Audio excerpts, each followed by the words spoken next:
Ladies and gentlemen, welcome to another episode of the BillyJoe Podcast. This is episode 15. I'm your co-host, Joe. And I'm Billy. Awesome to be back again. We have a special guest today. This guest, you could almost say, is the voice of live streaming. Adds a beautiful twist to a game of rugby league. Passionate Bulldogs supporter. If you get sick of the Channel 9 commentary, which I know I am, you can always jump onto his live stream and get that extra spicy kind of commentary. Hectic Fred, welcome in. Hey, thanks for having me, boys. What a mad intro. It's the best intro I've ever gotten. Was that a good one? That was a great intro. I've been working on my intros, eh? That was good, Joey. Thanks, man. Hit the nail on the head, bro. Appreciate it, man. I'm pumped. What's happening, Freddie? Nothing much, man. You know, living the dream, mate. Living life. Dogs top of the table. How good is that, eh, bro? Yeah, it's very good, right? Right, Joey? Yeah. Mate, it's amazing. It's amazing. Mate, you always get outnumbered here, Joe, don't you? Hey, look, I don't mind, man. I don't mind. Look, the brand of footy the Dogs are playing is exciting. And as I said off camera before, a strong NRL comp must have a Bulldogs in the top 8. You know, if you could have Bulldogs, Dragons, Para in the top 8. Throw the Tigers in there too. Mate, and throw the Tigers in there, mate. That is a marketer's dream. That's my opinion anyway. For me, I'm on the side where I think the Warriors need to be in that conversation too. If you, like, when the Warriors are popping like they are now, like, look at it, man. It's every New Zealand game sold out. I went to Magic Round. You went there as well. Yeah. Like, the biggest pop when anything happened was anything Warriors related, bro. Absolutely. You know what So I want to ask you, Fred, where did this obsession with the Warriors, where does it come from? Where did it start? How did it start? And also, I'll throw in the mix, Bunty. Yeah, Bunty's where it started. Like, I just always really liked Bunty. I'm not obsessed with the Warriors. Like, they were never like a team that, like, I just always like accepted them. I never really like embraced them or like they weren't like my second team or anything for a very long time. But then when I started making content and I just clung on to Bunty because I loved his mad hair and how he ran and everything. Yeah. So as soon as I grabbed onto that and started making videos about Bunty and talking about Bunty on my stream, all of a sudden, all these Warriors fans would just come and watch me and support me. And it was honestly the Warriors fans that made me start liking the Wars. Okay. Nice. What a name, but eh? What a name. Bunty, cuz. Bunty R4. Yeah. What a name, bro. That name just has aura when you say it. It does. He's a special player, man. It is. Special to my heart, bro. Wow. And then I got to meet him in Magic Round. So I was going to say, you did, sorry, Fred, if you can like kiss it, put the mic up. Yeah, get it right near your lips. Is that fine? Oh, that's wow. perfect, bro. Well Mate, said. Nice. Beautiful. Perfect. So, yeah, leading to that, so you actually got to meet Bunty after how many years of sort of blowing his trumpet? So it would have been at least like 2 years since I like started. Like, I think probably from when I started making content, it was like Corey Norman and him were like the guys that would just gas up like absurdly. Normie bro was Corey Norman? Normie bro was just Normie bro. I think we went to a game, me and my mates, Bulldogs and Dragons. Of course, we just have your number, so we won that game. Yeah. And these guys in front of us just kept calling him Normie bra in front of us. And then we just, our friendship group, we just kept calling him that. Yeah. Then by the time I started making content, probably like a year or two after, Normie bra was just like, every time he played, anytime he did anything, Normie bra. Yeah, well. And then the same thing happened with Bunty. Like, anytime Bunty would make a crazy run, which he always did, especially when he was younger, like, he'd come off the back fence and I could only just yell Bunty. Like, at the top of my lungs as loud as I can. Every time he ran off the back fence, bro. Yeah. And then I kept posting those clips and that's when it all started. That would blow up. Yeah, and then I just said he's never won a Dally M medal because he's above the Dally M. Yeah, he wins the Bunty Award every year, bro. They should make his own award. They should make the Bunty R4 award. Yeah, 100%. Yeah, but no one would ever be worthy of the Bunty R4 award except for Bunty. So no one would win it? Yeah, really? Bunty would win Besides it every him, year. yeah. That's it. So you got to meet him. Talk to us about that. Man, it was a very crazy night, man. Like, I was actually mad because the Warriors took ages to bring him on. Yeah. Then barely gave him a run and then took him off like 10, 15 minutes later. So I was G to watch Bunty in person in Magic Round, you know? Yeah. And then they barely played him. So I was like, I had made like multiple videos about being heated during the game. Yeah. And I'm just at the casino because that's where I don't really like gamble or drink or anything unless I'm on holidays. Yeah. And I was in Magic Round, not a care in the world, don't have work tomorrow, you know what I mean? So I went to the casino with the boys and I was being a good citizen, I was being a good friend, right? I'm waiting at the blackjack tables because it was packed. Yeah. And one of the guys asked me to go get him a drink because there was only like a 1 drink limit. Okay. So me and his mate went to go get him a drink and the guy's trying to give me money to pay, but he was a good character on the table. So I said, don't worry, bro, I got you. Yeah. So I went to go shout this guy a drink, didn't even say a word to him before that. So you don't know him? I didn't know him. Yeah. I went to get him a drink and as we're looking for the bar, because we're at the new Star Casino in Broadbeach? in Queensland. Yeah. Like in Brisbane. Oh, Brisbane. Yeah, because there's one Yeah. in Broadbeach, but there's a new one in Brisbane. So I had no clue where I was going. So as I'm looking for the bar with this bloke's mate, these guys come up to me and want to take a photo, and I'll never say no. And it was honestly, all the support in Magic Round was surreal, right? They basically gave me word that Bunty's here, and they showed me a photo that they took with Bunty at the casino. So immediately I was like, all right, let me just get this guy's drink so I could go on the hunt for Bunty because this is a golden opportunity here, mate. You made that your mission. You That made was that your my mission. So I find the bar and then I get the drink and then I can't find my way back to find this bloke at the blackjack table. Me and this guy's mate are lost. And during all this confusion, I just hear, no way, is that Fred? And I turn around and it's Bunty's mates that are playing. And Bunty's walking over to me as this is happening. I'm They like, recognise you. yeah, no, like I'm like, oh no way, Bunty, and he's come up to me, like I'm turned around, he's already walking to me. It's like, it was like something out of a movie, and then we took a photo. And look, I always buckle around NRL players, especially when they're having a good time. I always feel like I'm bothering them, so I took a photo. We exchanged some words. He said like that he appreciates me, bro. You know what I mean? That's all I needed, bro. I said, mate, thanks, Bunty. I just let him be, let him and his mates be. Said good night. Ended up finding the bloke, and I was like, then I had to go look for my mates to show them this damn photo, bro. But yeah, long story short, it was a good Saturday night. They just had a win, so the boys are obviously in the casino, like having a good time. Yeah. And obviously, you know, it was great to meet him, but like I wasn't gonna sit around him the whole night. You know what I mean? I'd let him enjoy the rest of his. Because night. I think he would have enjoyed it with you, to be honest, bro. He wouldn't have let you leave. Hey, probably. But I also had to give this guy his drink. So, but it ended up working out, bro. Awesome. Fred, bro, have you always like you said before, do you like leaving the NRL boys alone, but do you ever get starstruck with anyone else like you did with Bunty, or was it just Bunty? That's Bunty, bro. Bunty's a special level of starstruck, but the first time I met Josh Reynolds, bro, I didn't even know, I couldn't even speak, and because I didn't know he was gonna be like. Shout out to John Bernard and Nick Bernard. We were recording like they were recording these skits every time the Dogs won on their win streak last year. Yeah, where it was like just everybody's just having a laugh, having a good time, like in a skit form. You know what I mean? It was a very quick video, and he asked me to come on one of them, and he just casually drops, "Oh yeah, we go to Joe Bell's to record it." And it's like, "Oh yeah, Josh Reynolds is coming, a Grub's coming." I'm like, I'd never met him in my life. My favorite player ever, him and El Masri. Like they were like my idols growing up. You know what I mean? Yeah.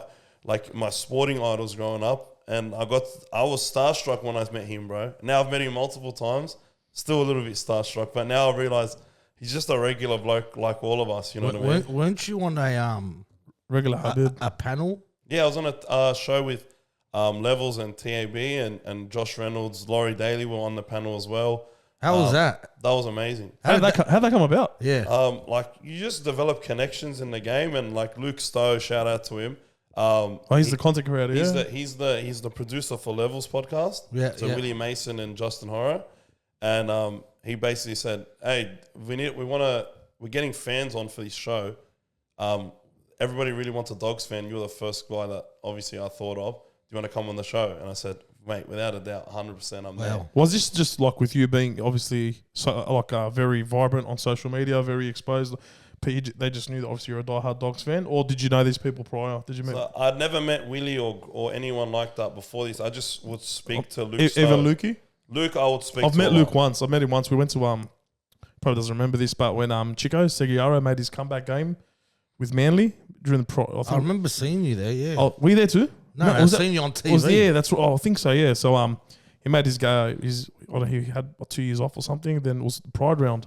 Yeah, Was that game? I remember when Manly. He got called up and the ball sat behind the goalpost. Luke, he's a good boy, Lukey, man. But yeah, he's an absolute champion, and like he sort of took me under his wing essentially, like, and has just been giving me a ton of tips, like on our podcast, League Lads, and when we just have genuine conversations, and like when I speak to people, like especially in the game, I just want to get to know them. Like, there's never an end game to get something out of it. I just like speaking to people in the industry, right? Yeah, Speaking to people in the game, no matter how big or small they are.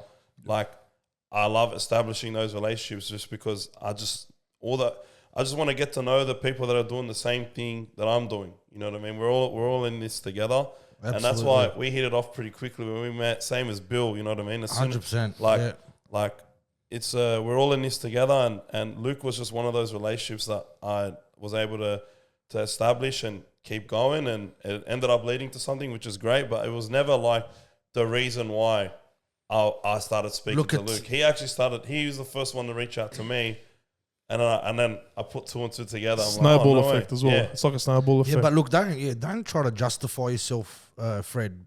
At the end of the day, in any business, whether it's social media, whether it's content creation, whether you're a builder, whether you're a supplier, where you got a chain of restaurants, this is called networking. 100%. Right? And networking is the most powerful tool you can have in business, right? And this is something I'm beginning to learn, right? So as much as an extrovert that I am, when I'm in a place where I'm comfortable, I'm really an introvert. I'll cop phone calls. Oh, Joey, we're coming here, or, let's go there. I'm like, nah, man. When you're not comfortable, when you get put into like 16 degrees out there.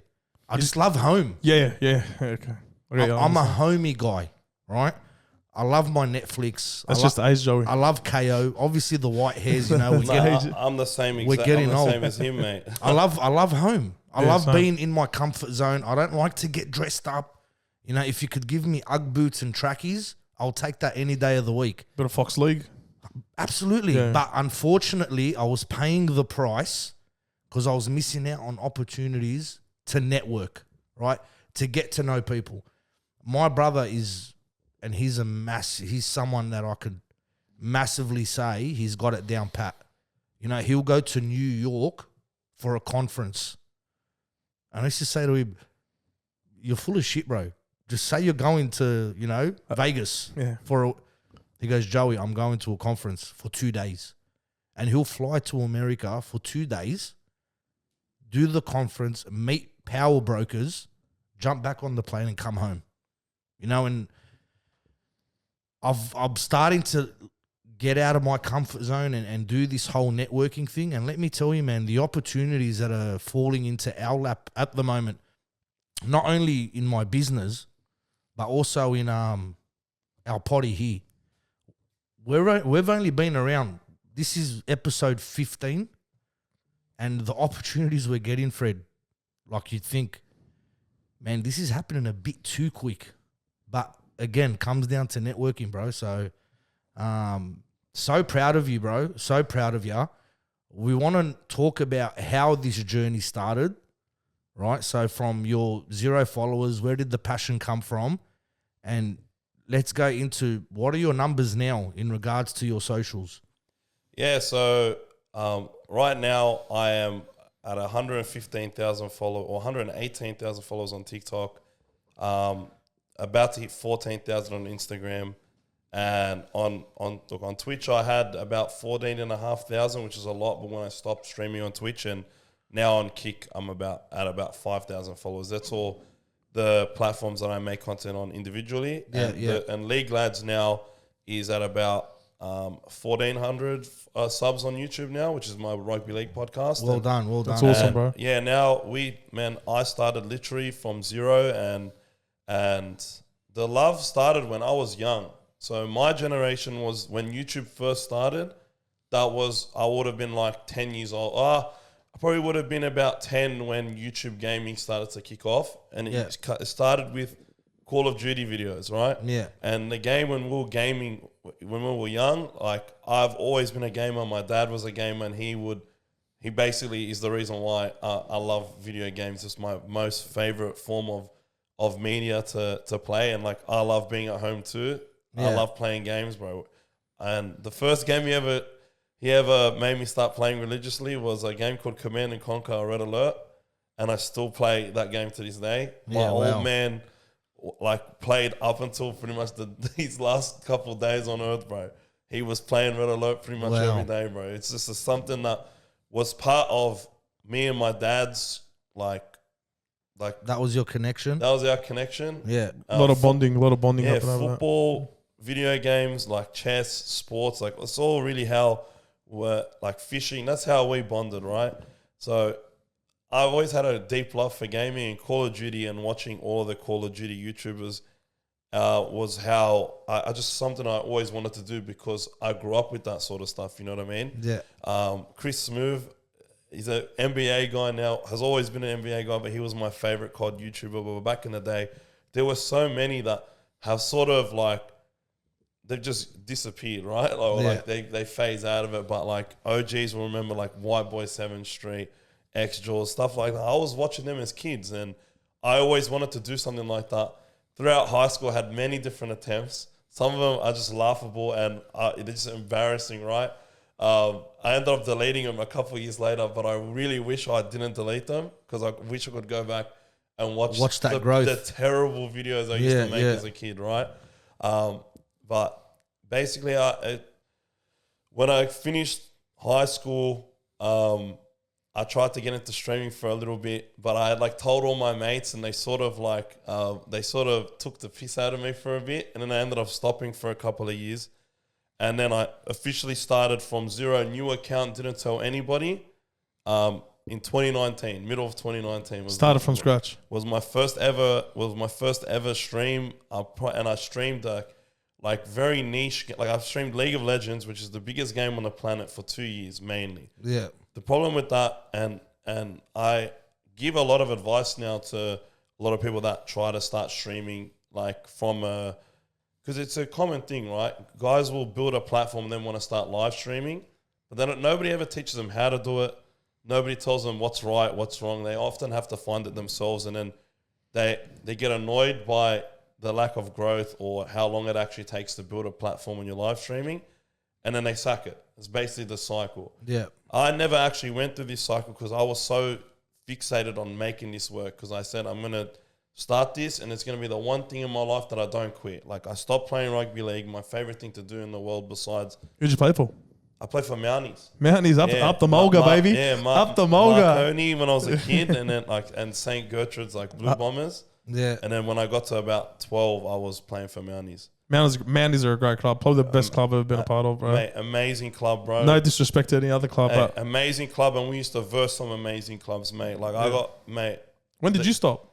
I stopped when I was 16. My old man wanted me to focus on... What year?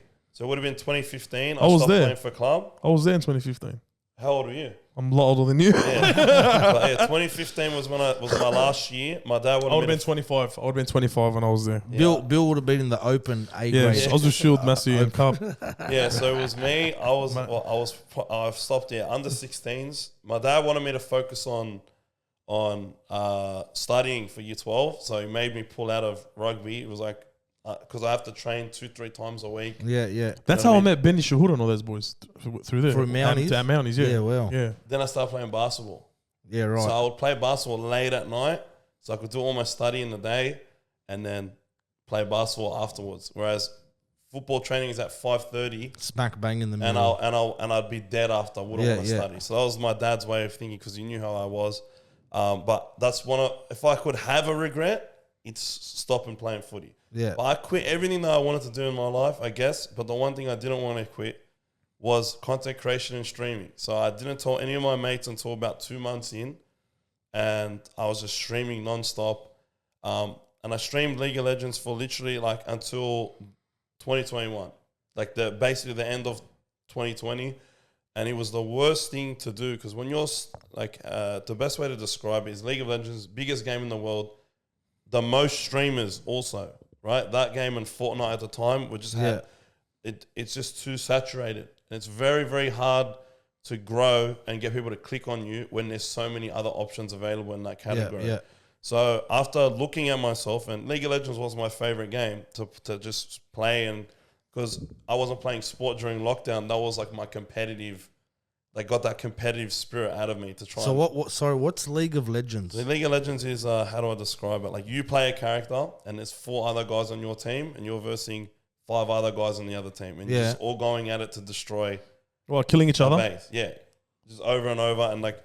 Were you a gamer, Joey? Were you ever a gamer, guy? Nah, bro. I was Sega, PlayStation back in the early days. No, I had all that. Like I had Atari. Atari, I had that as well. Yeah, which was like your Sonic the Hedgehog. And No, Atari was even older. It was like Galaxy World, Galactica and all that. Dungeons and Dragons. Yeah, all You're like the OG. Yeah. But like, when it comes to like PlayStation, I only ever played, it was either FIFA or Rugby League Live. Yeah. Same as me. Then I just stopped. That's all I did. Yeah, I love FIFA as well. Yeah. Right? I hate it now, but like when I was 14, 15, like that was the shit, mate. Yeah, you know bro. What I mean?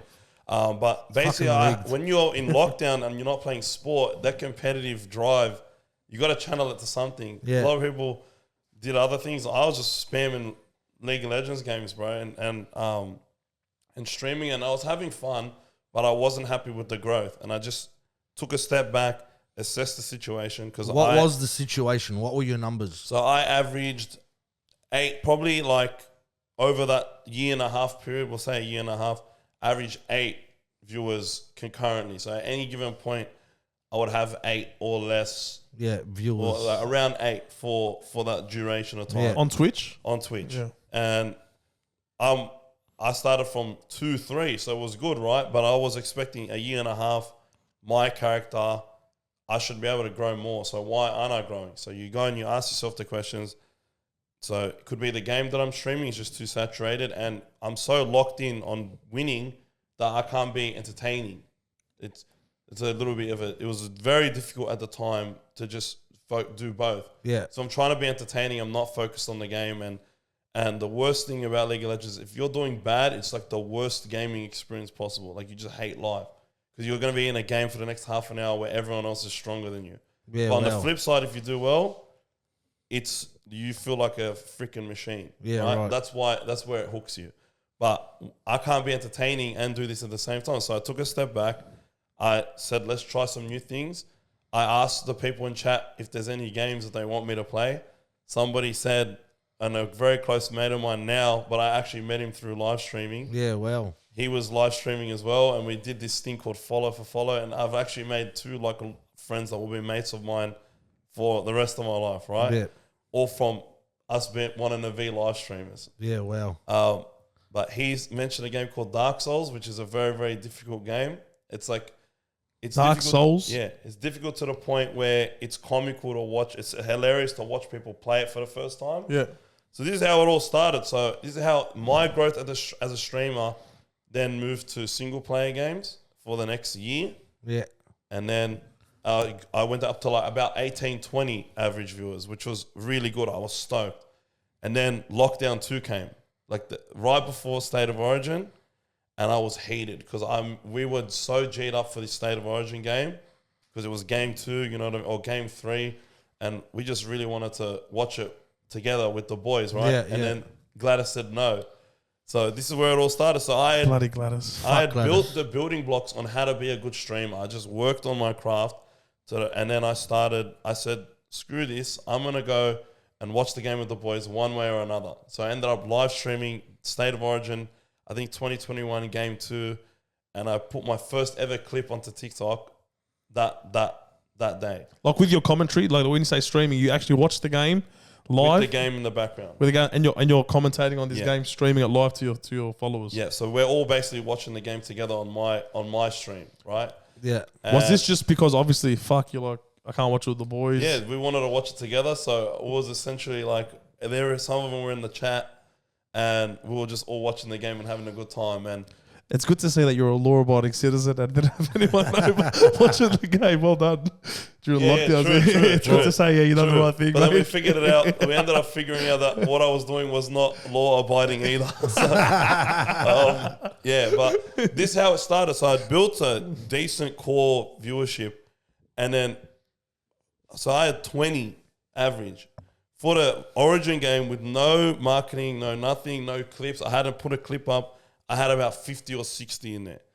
Now, to put it in perspective, in order to get partnered on Twitch and you get a verified tick, you need to average 75 viewers for a whole month. Yeah. But so 60, going from 20 to 60 in one night, doing one thing was a big jump.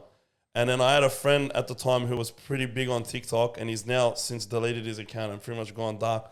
But his name was Shaveville96. Big shout out to Shaveville because he was the big influence in me actually getting TikTok in the first place. Hang on a second. I think I remember him. He used to be very, very dry. Very, very dry. And he did some videos with like John Bernard, and he had a little bit of beef with Veronica B. And our thing he used to hammer her. He's got a bit of a schnoz. Yeah, he used to call her Veronica Wasp instead of Veronica bro, B. he came up. He's a corker. What do you mean? He's a trader. He's a trader, yeah? No. Oh, wrong guy. Wrong guy. No. Blue eyes, big nose. Nah, not blue eyes. But she's got a bit of a schnoz on him. Yeah, he's a friend of mine since I was a kid. Yeah. And I was probably he like was 12 actually or 13. he was funny. He was funny because that's him. Oh, so that guy. Yeah, yes. he's gone dark. But without him, I probably would have never started TikTok. We're real here, bro. We're all raw, yeah. Yeah, bro. Yeah, I remember. So why did he What did he vanish? He just and the thing is like,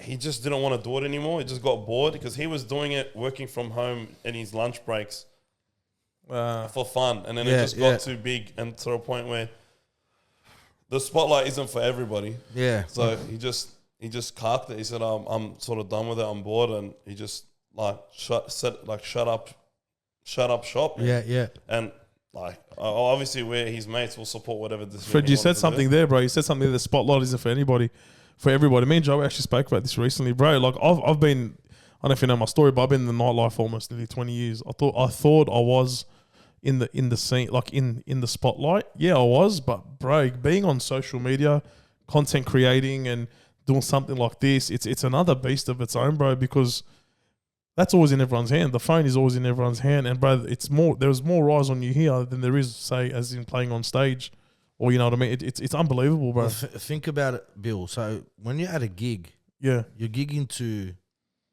whoever's in front of you. Yeah. 100, 200, 300, call it 1,000 people. Yeah. When you're pumping out content, like from the Billy Dib videos. Yeah. Like we posted them yesterday. On TikTok, this one video has already hit 150,000 views. Yeah. On Instagram. And Instagram's hard. I find it's easier to pop off on TikTok. Big time. Yeah, right? It is a lot. It's not even a debate. Yeah. That's why TikTok is so good, but I get it. But when you pop off on Instagram, it means a lot more. That's massive, right? It's got a lot of weight to it. This video on Instagram is coming up to 100,000 views. In under 24 hours, bro. Right, in under 24 hours. So when you're talking online opposed to nightlife, bro, think about it. If you've got 150,000 views, you have now filled up 3 Suncorp stadiums of people that have seen that video. Yeah. It's fucking crazy, eh? And then you do it for years, and then you literally have, I have a whole, I couldn't fit every one of my followers into A-Core. You know what I mean? After years of grinding. When you put it like that, that's a lot, bro. It's insane. And that's why, dude, it's like a lot of people won't see certain numbers as big, but at the end of the day, they are 5,000, 1,000, 10,000. It's all got weight to it, man. Absolutely. You just take a step back and you just try to envision 10,000 people in front of you. It's a lot of people. That's massive, man. That's massive. Like, even I threw something up on social media today. So yesterday I put up a post. Thank you for 1,300 followers on Instagram. So 1,300 again in 3 months, 14 weeks, call it, right? Because we're a week behind. Correct. On what we record. Not bad, right? 1,300. I looked Organic. at it today. I threw another post up today. I said, 23 hours ago, I thanked you for 1,300. 23 hours later, well, I want to thank you for 1,400. Like 100 followers in one day. Yeah. It's very hard to do, man. That's solid, man. It's solid, bro. Thank God, man. And I know we're at 14, and people are probably watching this. Let me just make it clear. This episode is probably for content creators. Yes. Yeah. If you're not a content creator, you're going to find this very boring. Yeah. But it's about numbers. How do I say this in a nice way without offending anyone? When you're on social media, it's based on numbers, simple as that. Even if it's it could be a heart-wrenching story. If we're trying to get this story out there, how are we doing it justice if 10 people saw it? Yeah. Everything is based on numbers. Agreed. You know, even with Billy's story, right? Like, we're talking numbers. We're not doing this solely for our benefit. But how many people knew that 50 Cent actually ripped Yeah, Billy. Billy? How many people knew about it? Not much, bro. You didn't even know about I it. didn't know about it. You know, it wasn't until he said it here. Yeah, you didn't know about it. That's right. But now we're talking 250,000 people, right? With over 1,000 comments, over 7,000 shares, right? There's people in America that it's hit. You know, I think I counted, I had time on my hands today. I think I counted 50 Cent was tagged in this video 270 times. Do you reckon you've seen it? Bro, if you've been tagged 270 times in a video You're going to see it, bro. in your inbox, there's going to be a Nah, point in the day you're going to say, what the fuck's going on? That's assuming he manages it. Because I reckon he manages his social media because he's always talking smack to video. Yeah, right? well, I was just about to say, because he's always in front of the camera, right, and talking shit, you'd think he's got it. But let's say it's one of his, bitches, right?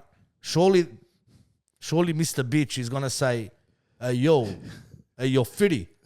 Come look at this, man. You gotta have a come look Come at look this, at man. Like, something's popping here in Australia. Like, Who are these white boys? someone's got to have alerted him. If you've been tagged 200 and something times, Yeah. you know. You get tagged 270,000 In that- times every day, don't you? I get tagged in anything related to the Telstra ad. Yeah. So hang on. 100 times a week. So what's the go with this Have I missed Telstra something? ad? No, I jerried on. I think it was at Magic Round when he zoomed in. He goes, "Get it off!" It just keeps coming for him. This ad. So, look, I saw the ad for the first time and I didn't think nothing of it. I said, man, what a stupid ad. That's for Telstra. Yeah. You know what I mean? We're watching on the stream and then some other creators were making videos basically saying, man, how shit is this ad? But then it all became really bad because the Dogs were winning and I was chilling. Yeah. But then that stupid Broncos game happened and at halftime it was 34-0 and I was feeling a certain way about it because I was just trying to cope, you know what I mean? But it just kept getting worse and worse and worse. And then by the end of the halftime, by the end of the first half, I was like, please, just stop scoring. Just give me a break. Yeah. And what's the first ad that plays? That stupid Telstra ad, and I just lost it. And then every time I kept seeing it, it just made me more and more angry because it kept making me think of, one, how dumb the ad is. Two, it just looks AI generated, like not like a person animated or anything. Yeah. Like, what does it have to do with Telstra whatsoever? And then three, it just makes me remember how mad I was when I saw that ad the first time. And then everybody else agreed with me. When the Dogs got pumped. When the Dogs got pumped at halftime, you know what I mean? 34-0. And I saw that bloody ad. I never wanted to punch my monitor more. Yeah, well. You know what I mean? And that's where the Telstra ad thing started. And everybody felt the same way. So then we just kept rolling with it. Yeah, nice. And then we went on a damn period where we kept losing in the first half and then winning the game. But every one of those first halves, Telstra ad. Not to the heart. I just wanted to I was ginning bad. Well, hate to break it to you, but this episode is sponsored by Telstra. So when you watch this episode back, I think 20 minutes in, there will be this Telstra ad play. Yeah. No, I'm just fucking around. One day, brother. All Telstra ad. So going back to your story, so you found the niche that, hang on, I've done Origin now. I've streamed it. we've jumped from 20 to 60 viewers.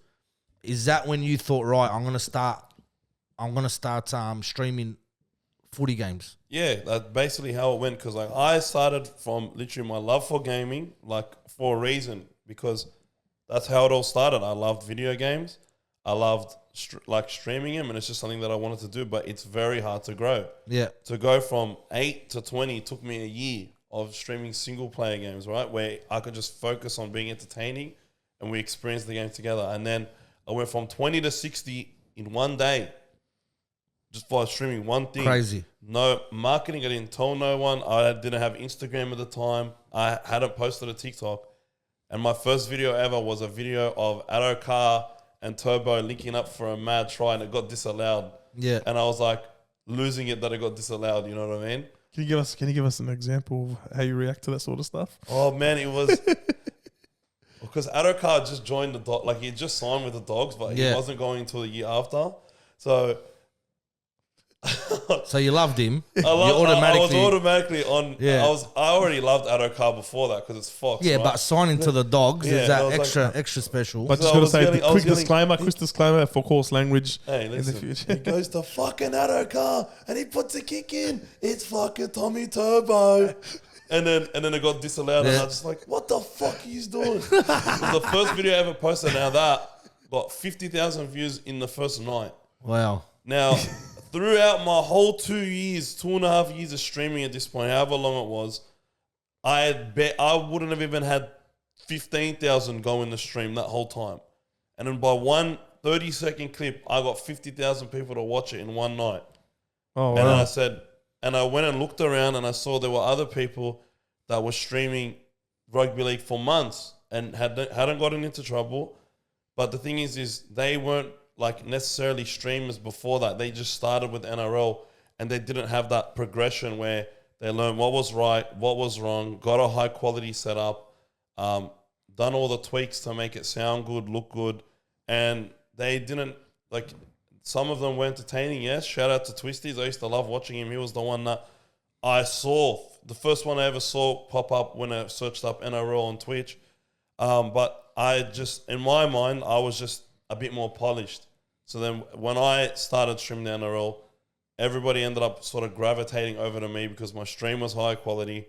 I looked better. Like, it just looked better. My camera was better. My mic was better. And I was just able to be entertaining because I had gone through those couple of years already. And just got rid of all the fluff and just honed my craft, right? Yeah. Fred, can I just ask you, bro, being obviously a streamer, because I see your content, bro. To be honest, I've never watched a full stream of yours, but I see your shit they put up on TikTok.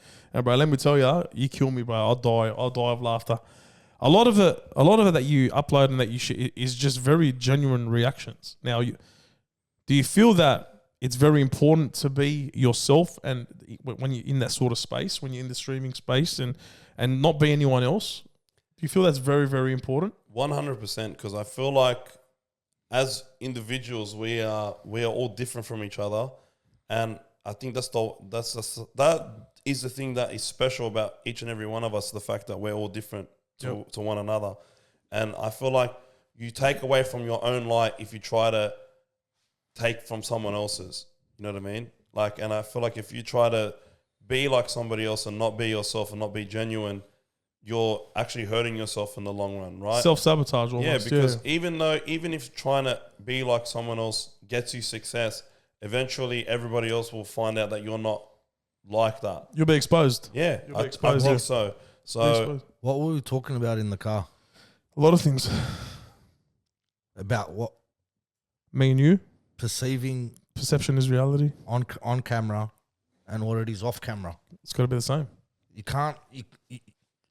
Yes, we did mention that. it will get caught eventually. And not only will you get caught out, Fred, right? But when you're throwing yourself out there, and this is what I was saying to Bill, when you're throwing yourself out there, with the growth will come hate, right?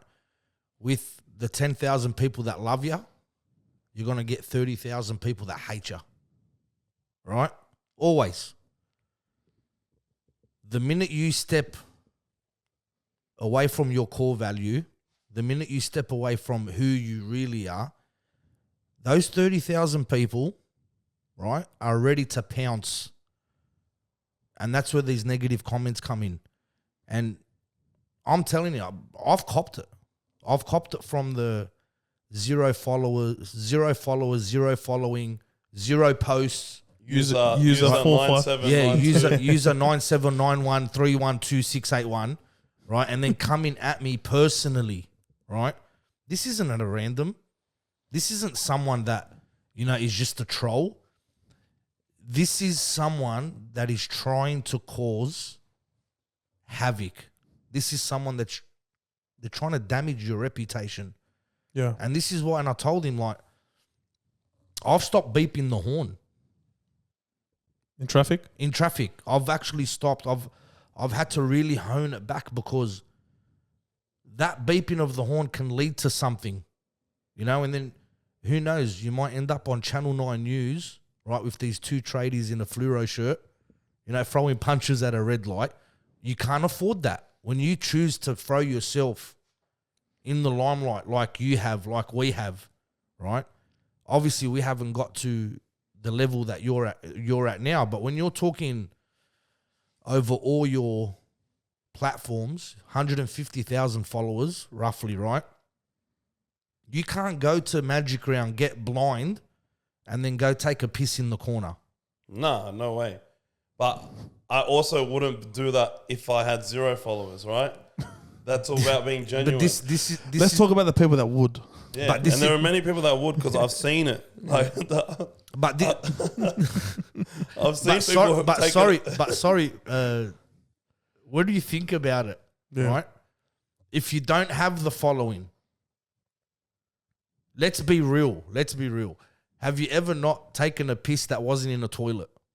Even if you're at home. Come on, man. Oh, yeah. I grew up in Redfern, bro. So, But do you know what I mean? Fun fact while we're on that, it's actually illegal if there's no toilet within 50 meters of a vicinity and you have to piss. It's actually legal to piss on the back tyre of a car, the back left-hand tyre. he's a lawyer now, on the bro. passenger seat. Cuz He's look a it lawyer up. now, Where the bro. Look it up. Well, that That's is the most. that is you actually have a to- law. You've gone out of your way, Bill. Phyllis, look it up. Phil, look it up. Yeah, but you've gone out of your way to look that up. Bro, But where the fuck But did you get why? that from? bro, trust me. It's Typical Bulldog supporter. Shut, mate, I'm That's telling probably, you. that's probably It's it's actually- only allowed in Belmore. No, It should, bro. be, it should be legal You've to never heard do of that it? only in Cogra, bro. True. And only in Wollongong. Is it true, Phyllis? Is it At true? Lewis Stadium. Look it up, Bill. Can you urinate on the passenger rear tire if there's no toilet within the vicinity? It is okay. Thank you very much, bro. What'd you say? Come on the camera What and is say it? it, bro. On the rear left tire of your vehicle. Thank you very much, bro. You thought I Of was your cra- vehicle. of your vehicle. Sorry, of your So vehicle. not Joe's vehicle, but listen, All right. boys, if you see Bill and you find where he parks, just know if you take a piss, that's why. Listen, bro. Are you tripping out? Back left-hand Back tire. left-hand tire, boys. Are you tripping out or are you tripping Yeah, out? bro. What the fuck, That's bro? actually a lot, bro. I'm What telling if you. it's a front-wheel drive bar? Do you have to then switch it up? Or is No, it's the rear, thing? the rear. It's always the rear passenger tire. But there you go. But anyway, yeah, going back to fuck, that was a fun fact. Yeah, That's told a you. fucking tangent, mate. Yeah, man. But Oh god. yeah, but my point is, as harmless as a bloke might find it, you got to be careful. You got to watch what you're doing. And but anyways, I love chucking a lefty. And I will say But, one thing. It is way, way harder to hide who you really are as a streamer than it is in a podcast or YouTube edited format. Like, you can be a fuckwit on a camera and edit it out. Yeah, Or say something True. stupid and edit it out. True, If you're live streaming, bro, so even though I don't think it's 10,000 people that love you and 30,000 people that hate you, for me, it's the complete opposite. Like, I don't have many haters. And those that I do, those that do hate me, half the time I take the piss out of them to the point where they don't even hate me anymore because I can have a laugh with them. yeah, absolutely. How do you deal with that, cousin? How do you deal with Well, like, you have people commenting shit, keyboard warriors. How do you deal with it? Bro, just have a laugh. Like, I understand their viewpoint a lot of the time, but if somebody like has a personal attack on me, it's mostly due to the fact that I'm overweight, and then I'll just say, yeah, facts. To be honest, you're probably right, and So just you have a just- laugh. you own it. It So you doesn't- just doesn't own it. bother me because I'm like, yeah, they want a certain reaction out of you when they say stuff like that, And when they told me to neck myself because I said something bad about Kalen Ponga, that was the first death threat I ever got. I said that James, because one of Kalen Ponga's almighty clips was when he snapped James Tedesco's ankles. And then James Tedesco sort of got Kalen Ponga's ankles. And when something sort of happens, I make a video about it. Yeah, yeah. And I wasn't a big Kalen Ponga fan at the time, so I was taking the piss out of him. And I'm telling you, I got like 10 death threats that day because the video got 400K views in one day. And it was so many people were just heated saying, "No, he slipped." Like, yeah, wow. So that deep, bro. But So that and then deep. what I don't get mad about it. Honestly, some of the stuff that people come up with to make fun of me genuinely makes me laugh. Like I just that's what's concerning, right? Is your field, you would call it NRL. That's your niche. His market, Yeah. We talk everyday issues. We talk tragedies. We talk, coming from the dumps, rising, falling, real life issues. Yeah. So it's easier for someone to come at us with a different opinion. When I say easier, like something that matters in my eyes, right? So an important topic. But the shit that goes on in the NRL, Fred, don't you sometimes just sit back and think, dude, it's just a fucking game? Of course. It really, at the end of the day, it is just a game. But then I understand why people will get so emotional about it because to me, it's not just a game. It's more than a game. This is sort of becoming my whole life now, right? And that's because of content, but it's also just because I love my team and I just love them more than I love a lot of other things in my life, to the point where it's more than just a game. Like, my whole week will be ruined if the Dogs get flogged, right? Especially when we're bad. Yeah, that reminds Things me that of are when just I was... a game will not make me angry. They used to ruin me too, bro. It reminds me when I was younger, the same, like, bro, if the Dragons would lose, right? Sorry, I'm just on standby, guys. That's fine, bro. No, it's not the call. Like, I know when the Dragons would lose, my wife knew, right, if it was a Sunday night and we lost, just stay away till maybe Tuesday, Wednesday, right? Or if we had a gathering or we got a night out prepared on a Saturday and the Dragons lost on a Friday, like, I'll get a text message Saturday morning when she's out of the house. Hey, babe, are we still on for the wedding tonight? like the wedding was, there was a possibility that we weren't going to this wedding. And I get that. And that comes with, and again, no offense, Frederick, but Frederick.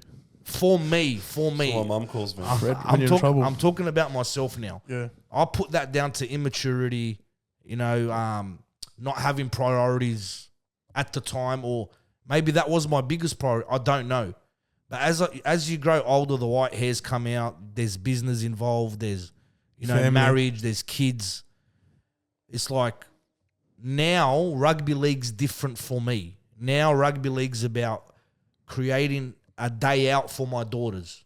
They love the Dragons, right? But they don't love the Dragons because we won the premiership in 2010 and Jamie Soward was like the best 5'8" to ever don a jersey in the NRL. They love it because they've now associated it with dad and a day out. So they know that there's lunch involved, nuggets and chips and maybe Coke. They know that there's going to be a play park wherever we're watching the game involved. They know there might be face painting. They even might think that there's a Wollongong trip coming because we're going to go watch them live. And they know that we're going to stay at the Novotel. So these are the things I've aligned with rugby league. But if my team loses, I'm not going to sit there and throw the remote at my 75-inch screen TV, put a crack in it, while my 7-year-old's looking up at me thinking, we're going to die now. So you're not Chris Sassine in 7 years' time? Yeah. Nah, well, but again, He's not getting a whiteboard out. He's not getting a whiteboard out. fuck, he's not normal. I love him, bro. I'm actually living through Chris, right? So when we lose, I'll go straight to Chris. Like, having a tape measure. yeah, show me how I should be feeling right now. Yeah? Yeah. I love that. But again, this is his niche. He's found this is what he does.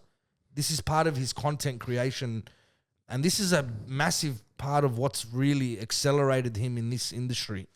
Right, while we're on it, sorry, Joey. Yeah. I used to, I was that guy.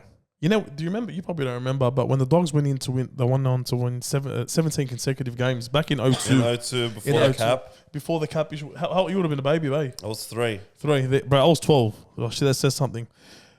Cuz, All right, Jiddu. I would have... Joey, bro, up until probably when they went on that bad run, up like 6, 7 years ago, because I used to take it to heart bad. Yeah. But then I wasn't, I'm like, bro, these guys aren't paying your bills, respectfully. I love rugby league. I'm a student of the game. I've grown up with it all my life. But it's not paying your bills. Nah. And like to be a grown man, right? To be a grown, I totally understand, bro. Barrack for your team. Have fun, enjoy it, go to the game. But, bro, just to be upset over it and put that as your priority over, say, for instance, and take that out on your kids, for instance. Yeah, no. It's I know good. guys, their Yeah. kids can't go near them It's bad, bro. You because it's like they've lost a $50,000 contract. Now, for you, again, you're live streaming, right? This is your product. Is it safe to say? Yeah, it is. Yeah. It's what is excelling you in what you're doing, right? So you're doing something, but you're doing it. You call yourself a commentator, right? Yeah, That's what you're doing. You're commentating the game. It started off as commentating, and then there was so many people in the chat that is essentially, it's a watch party now. I don't even commentate Is that what the it's games called? half the time. Watch party. Oh, a watch along watch party, because I was at 60, right? Yeah. For one stream. That became 100, became 200, to the point where I got to over 1,000 people watching at any given time for the whole month, right? Wow. And it happened on Twitch, and then I got suspended because we found out that it's against their terms of service and copyright laws. Who Twitches, and then I moved to Kick. It got to like 1,000 again. Same thing happened. So you're And now- starting over as you. I started over, went to Kick, and now overall everybody got done in every platform. Like when I first got done on Twitch, it was just me. Nobody else really got done because I just got so much bigger than everyone that I was on like the front page, and they're like, "What the hell's this?" You know what I mean? Like, what is this? Nah, this is not allowed. The point I'm trying to make, going back to what I was saying, you're creating this content for someone to come and threaten you. That's where I feel it's a game. But a lot of other emotions are also flying around. But how do you justify that? Well, here's the thing. People, I just put myself in other people's shoes sometimes. There's a few obvious reasons why. A lot of people get emotionally invested in sport because they have nothing else to really get emotionally invested in. Yeah. So a lot of people don't have a lot going for them in life. A lot of people don't have a family. It's just them and their mates and the football, right? Yeah. And so they get very emotionally attached to sport, and it's just something that they love, and they just want to see their team win, and we just get invested, right? Then a lot of people put money on the games, so I can understand why so many players get abused now, because it's their livelihoods that are being affected by losing money on something they thought would win, right? And I cop hate, but players get infinitely more hate. Yeah, of course. So again, I don't know, and for me, a lot of people, they just don't like seeing people succeed because they're annoying, or because for many Just haters, reasons, bro. right? Just There's haters. always going to be haters, like you said. I don't have that many, and there have been haters that are legitimately converted by not taking it seriously, Yeah, absolutely. because it's just a comment, bro. Well, I've got a tip for these tragic supporters, right, that are investing emotionally because they've got nothing else to be invested in. Find a business, whether it's making cupcakes, whether it's a food truck, whether it's drop shipping. Find something it can be as small as it can. Transfer that emotion that you're giving into rugby league into a business. Have the same passion that you've got for rugby league into a business. Instead of putting $150 on a multi, put $150 into this business. And I can guarantee you, Fred, right? These guys, that are emotionally invested and putting everything into and all their eggs in one basket for a team that they have no financial gain over, right? Do that in a business and I promise you'll start winning more in life. Anyway, that's my rant. Yeah, but I didn't do that. But what did I do? I channeled that energy into my own platform, bro. And that's what I feel like a lot of people should do. Okay, but again, this isn't coming at you. This is coming at the people coming for you. Obviously, yeah. Yeah. But again, So what you've done has generated, right? You've made some money from it, right? You've made some good coin.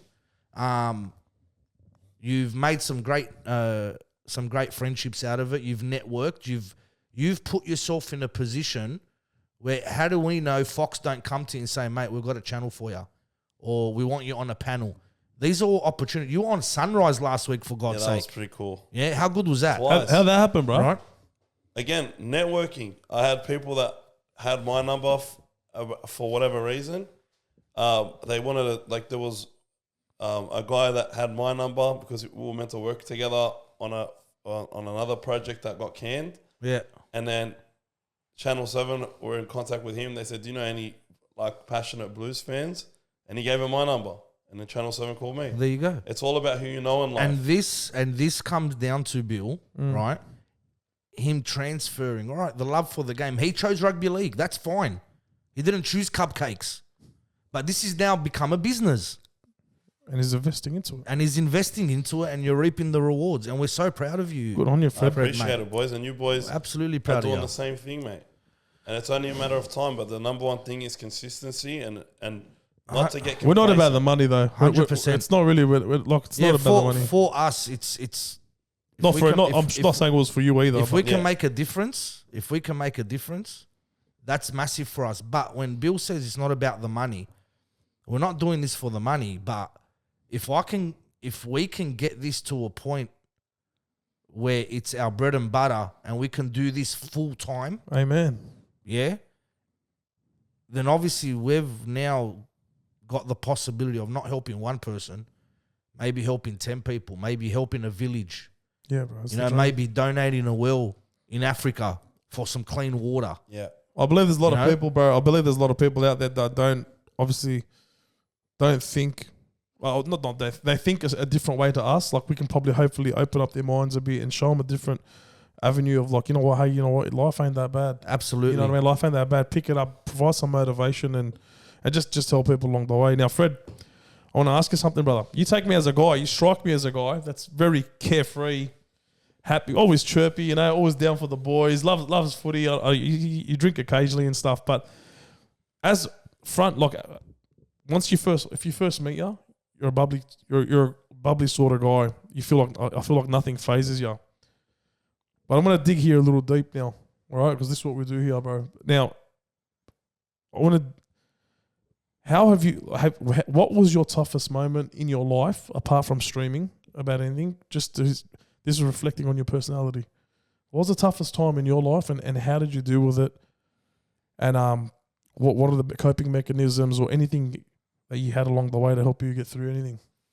Yeah, it's a pretty easy answer that I've got. My last year was definitely like the toughest year of my life by like a country mile, man. I lived a good life, never really had to deal with a lot of loss and grief and anything like that. But last year was just like, I lost my dad last year, and that definitely was a tough period for me. And then a month later, ended up like I was in a relationship for a year. That ended as well. So it was like a double whammy of situations that I'd never had to deal with. Like, I lost my grandfather when I was about 4 years old, so it didn't really affect me as much as it would if I knew him longer, if I was older, you know what I mean? I didn't really understand death when that happened, right? But when I lost my old man, that was just like, that definitely hit me. And how old was he, Fred?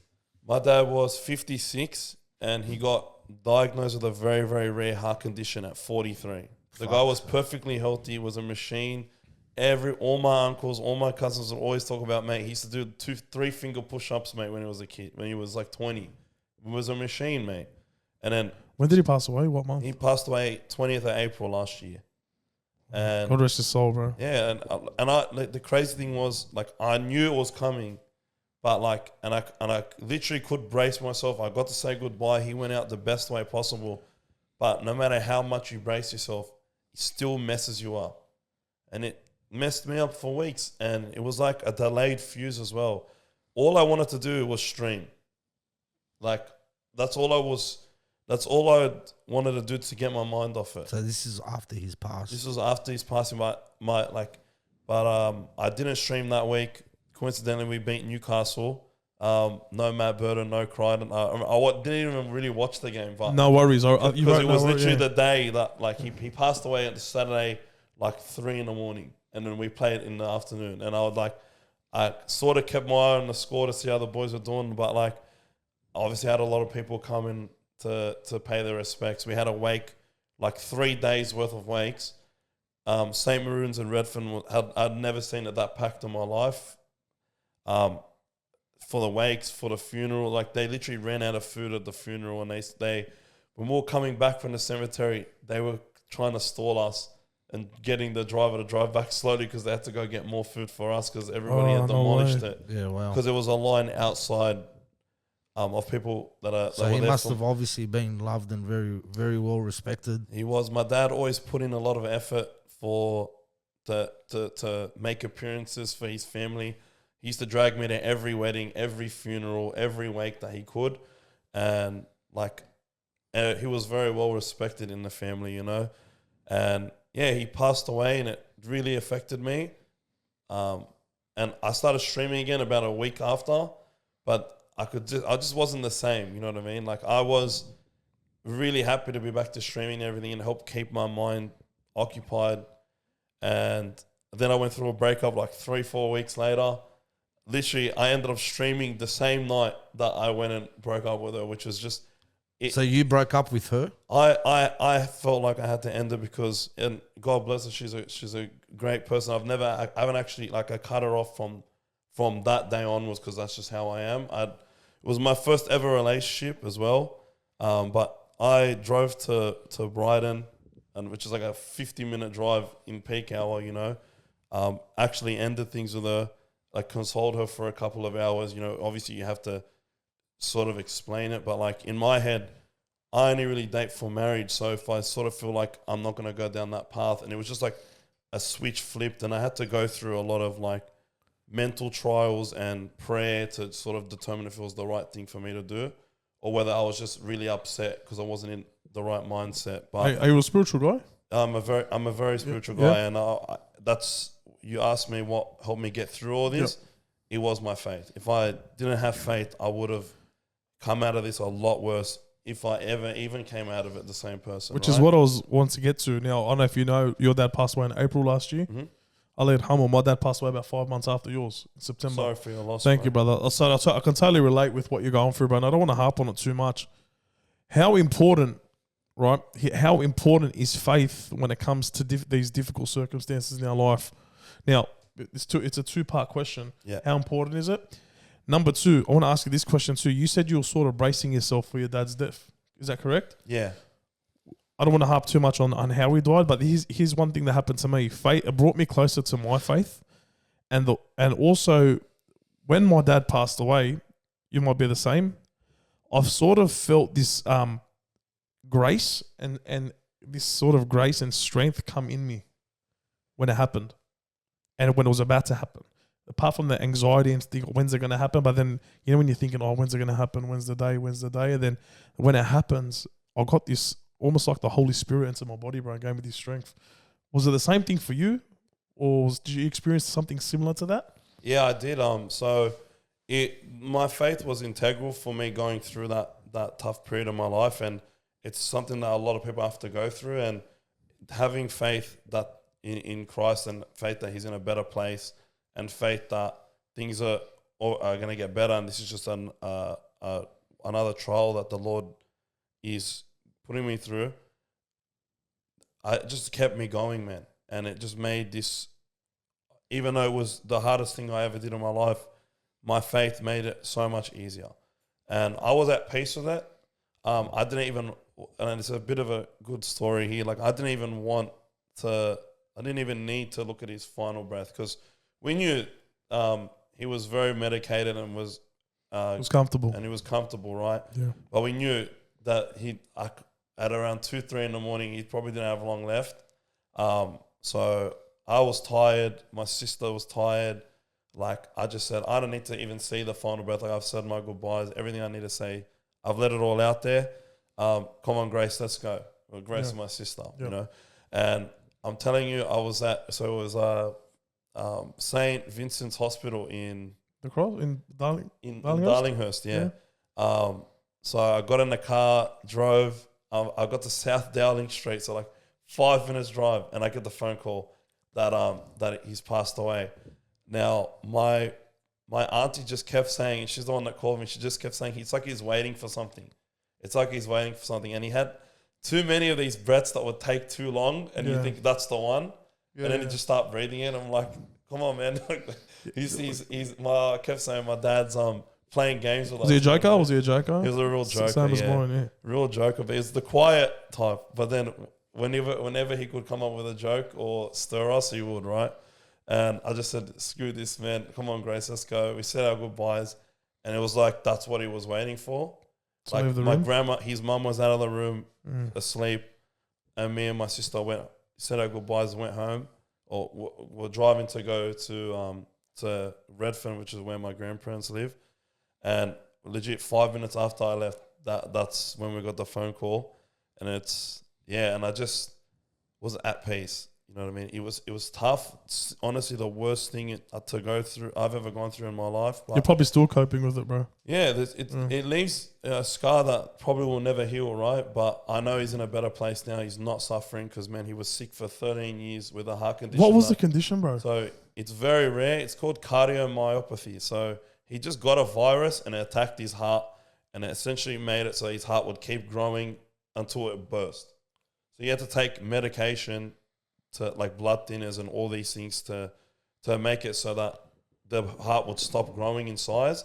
I remember 2010 was when he got it, and I went to see him in the hospital, and he had his man tits, and he had his heart tit.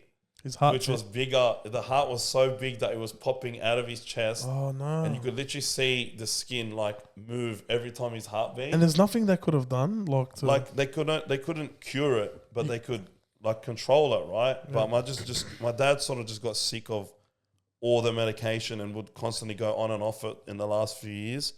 I knew it was coming, and I on Good Friday that year, which was it was like probably 2 or 3 weeks before he passed. We always go to St. Mary's Cathedral every single year, right? Yeah. It's like for Good Friday, Stations of the Cross, it's always what we do. Then me and my dad's brothers will go watch the football because they all go for South Sydney. My dad always liked watching the games on TV. But I'm telling you, he walked up one flight of stairs, so 12 steps at St. Mary's. I swear I thought he was going to die then. And because he just looked like he was just messed up. And he actually told me after the mass that day, my mum had gone with my sister to go get the car. Yeah. And there's always an ice cream truck outside the cathedral. The pink we got one, ice cream.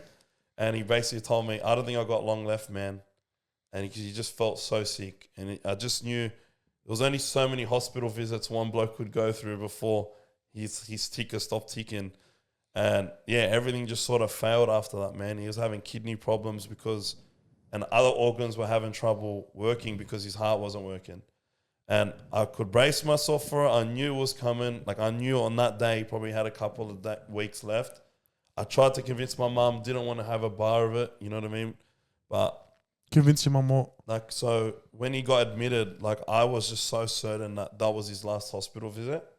Like, and I tried to say, Mum, like, you know, you have to start like living in the possibility that he could, like this could be his last hospital visit. And she was like, nah, don't say that.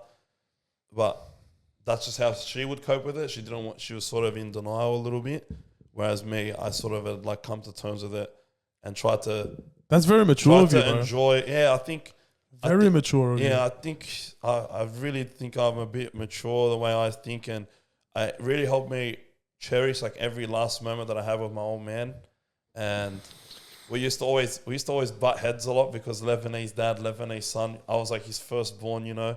He used to always push me really hard and go easy on my sister, and but I'm we the always same. used to butt heads, man. The guy smashed my PlayStation 3 because I didn't want to watch Australia versus New Zealand in 2013, mate. You know what I mean? Oh, wow. Yeah, mate, and he said there was more to it, but there really wasn't. I was a good kid, you know what I mean? Just because you didn't watch the footy. I didn't want to, and I was watching the footy when he smashed it because my mates went off. So, and I'm like watching the game. I'm like, "Where's Dad?" And I just hear "doof," smashed my PS3 into pieces, and everybody got a good laugh out of it. But man, we used to just always butt heads. But I didn't realize how close I was with my dad until he was gone. You know what I mean? Like how truly close I was with him. But there was a tough period of time for me, man. And if it wasn't for my faith and I guess my way of thinking, it would have been infinitely harder, man. But thankfully, I'm a Catholic man. My faith in Jesus Christ has just brought me through the worst of it. And I feel like if I can tackle that, I can pretty much tackle anything else in life, that anything else that life throws my way. Amen, bro. Amen. Yeah. And then again, like I trusted in God for him to help me make the right decision for myself in regards to the relationship as well. Because I always saw my future with this girl was going to be marriage and kids and family. And my thought process went from like a year prior, man, where the hell am I going to find a wife to, okay, I found it now. But then I don't know what happened, like How long was you together for? a year. Okay. Or we're basically about to hit a year. Okay.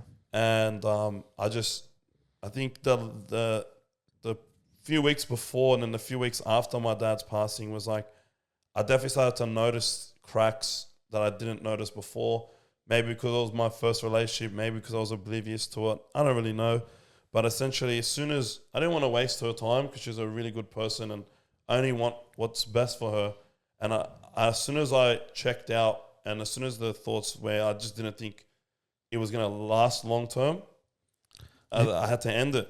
But without God, it would have been so much worse. And I could have gone down a really, really bad path of, especially with me being in the spotlight, you also have a lot of temptation, right? Yeah. A lot of opportunities to go down very bad paths.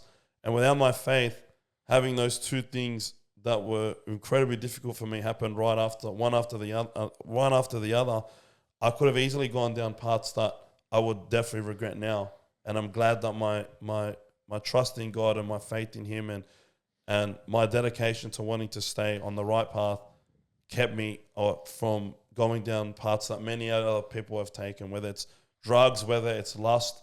Lust being the big one, especially for men.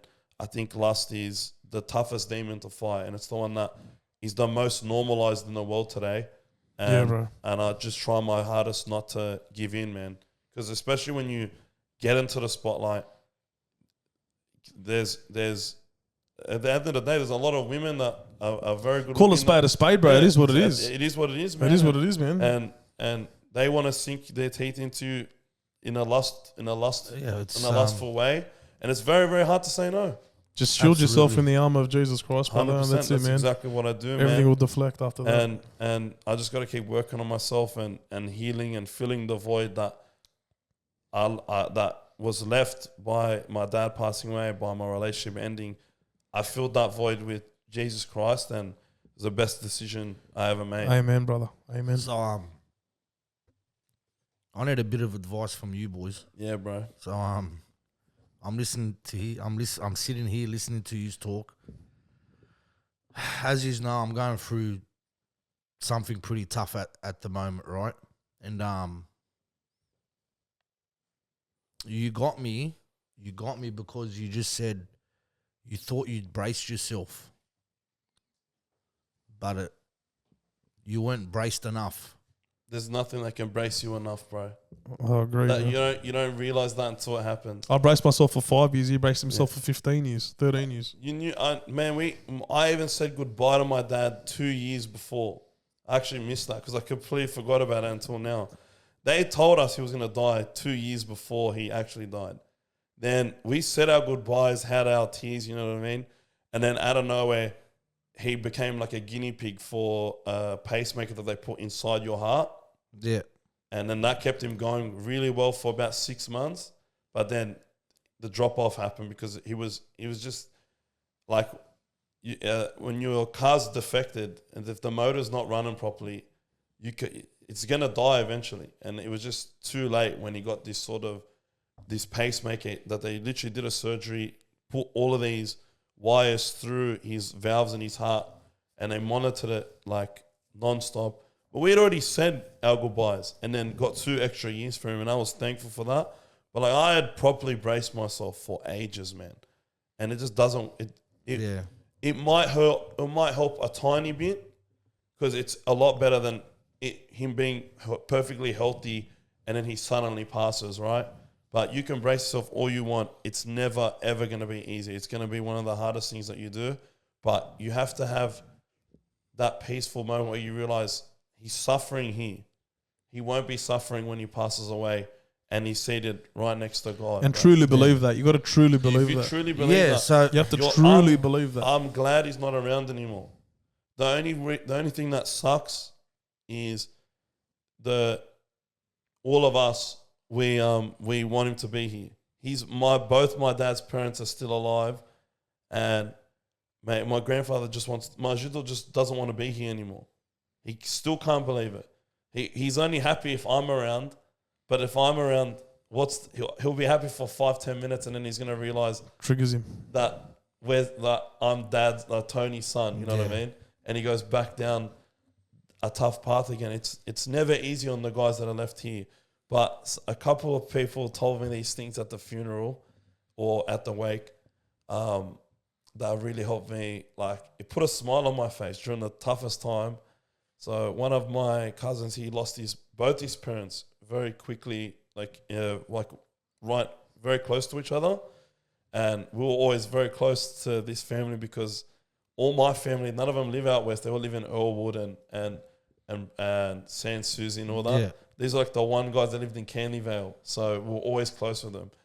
And he basically said to me that, they're having a coffee and a cigarette right now in heaven together. His dad and my dad. Yeah.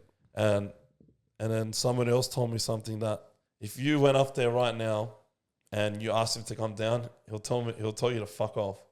Like, I'm not leaving here. And that's the one that really just helped me like realize that he's in a better place, like to the point where as much as he loves all of us, if we came up to him and asked him to come down, he'd tell me to fuck off, score, get out of here, bro. Yeah. You'll be up here soon. I had a good day today. I was, you could say, back to myself. I was on the phone. I was bouncing. We've copped 5 phone calls. Those phone calls are come now. Like, it's done. And 5 times he's pulled through, right? And I made a decision where I'm done with this up down. You know, yeah, we're out of the woodworks. No, we're come say goodbye. No, we're back again. And I just said, I'm done. Said what I had to say, right? Over the last couple of nights. So today I woke up and it wasn't forced. I wasn't having it on, but I was like, and the first phone call was with my wife because I'd got home from the hospital like at 6 this morning, 6:30. Closed my eyes for an hour and then got ready for my day. Wife rings me and goes, "Oh, hey, babe." I go, "Yeah, babe, what's happening?" "Yep, just jumped out of the shower, getting ready. Yeah, I've got ABC. She's like, "Are you okay?" I'm like, yeah, why? What's wrong? She's like, no, nothing, all good. Hang up. Speak to a couple of other people. Then the 5th phone call was one of my cousins who's up the Central Coast. "Hey, cuz, how are you?" He goes, "Yeah, good." Asking me about Dad. "Yeah, look, this is happening, that's happening." He goes, "Cuz, you all right?" I go, "Yeah, why?" He goes, "You sound different." I go, "No, I'm good, cuz. But look, if you want to go see Dad, I'd suggest do it soon because, you know, time's not his best friend." Then I got pulled up in the afternoon. "Mate, Joey, I'm so proud of you. You're doing good." I go, "Yeah, man, like that's it. It is what it is, and it's up to God. And if he wants him, he'll take him, and if he doesn't, then he'll keep him here with us." And Don't get me wrong. I'm telling Dad, fight. You know, Dad had an emotional time last night. He cried. He gave us his checklist, you know, of things that he wants from his kids, and you know what he's asking of us. And